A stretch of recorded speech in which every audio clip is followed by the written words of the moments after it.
Hello friends! What's up and welcome back to my channel. For today's video we have an entirely new setup.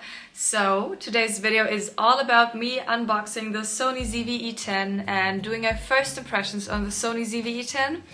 And I'm also going to do a quick comparison to the Canon PowerShot G7X Mark II, which is my previous vlogging camera, which I still have, just to get like a hands-on feel on where the difference between those cameras really lies. So if you're interested, then please keep on watching and I hope you enjoy this video. Let's start by opening the Sony ZV-E10 body itself.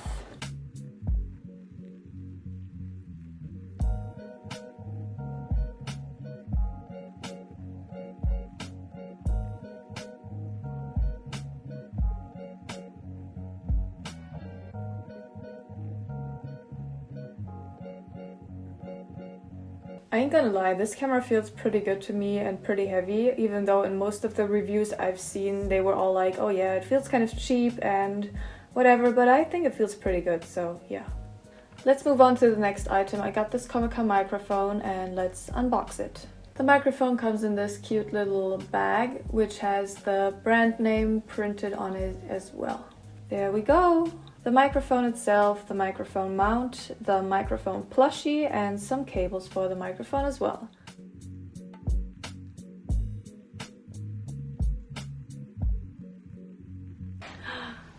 This is crazy. I am overwhelmed. Alright guys, time for a comparison, and let's start with the Canon PowerShot G7X Mark II. This is the sound of this camera right now, and I have to say I really did not like the sound of this camera, which is also the reason why I got the Sony ZV-E10. And let's switch to the Sony ZV-E10. We are listening to this audio right now. I'm excited to see if there's any difference when I edit the footage. I am just filming this because I wanted to show you that the cameras are at the exact same distance for me right now. The lens on the ZV-E10 does make a huge difference because I have a 10mm lens on the ZV-E10. I also set it to 10mm, and the Canon PowerShot G7X is at its like standard setting right now. It's not zoomed in or anything. That's just what you get. So let's test the autofocus right now, and I have the product showcasing on the Sony ZV-E10, and let's see. Did it work? I don't know. What about the Canon? The Canon... The Sony is so quick and the Canon just... it's not able to do it at all. Hello? Can you? Ah, there we go, but it did take some time.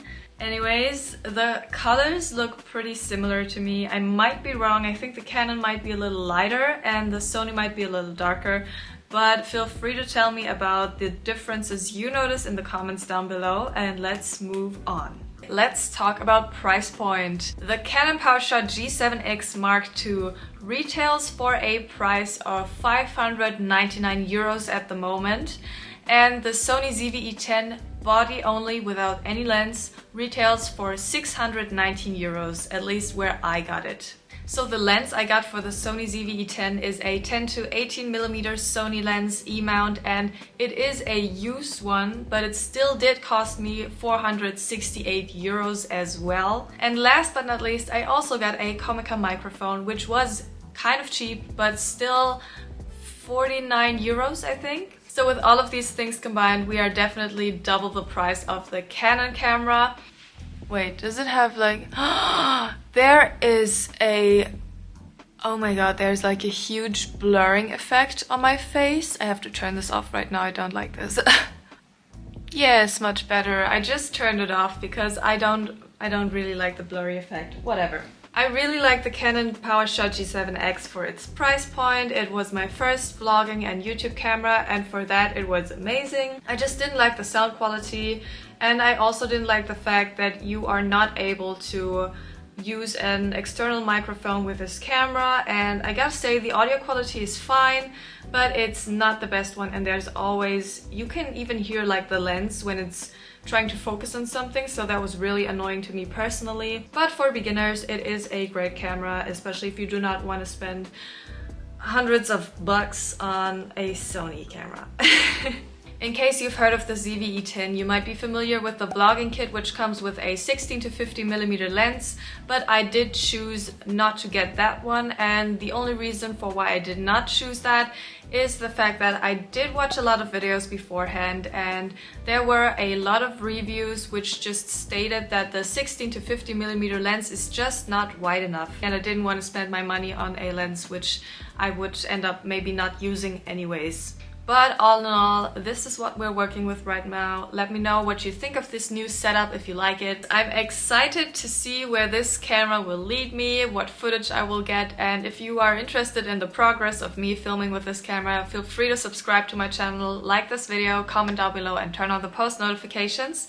And if you would like to see more of me, feel free to follow me on my social media, which is at laurabilanliu on Instagram and on TikTok. And yeah, I hope you enjoyed this video, and thank you so much for watching, and I hope to see you in the next one. Bye!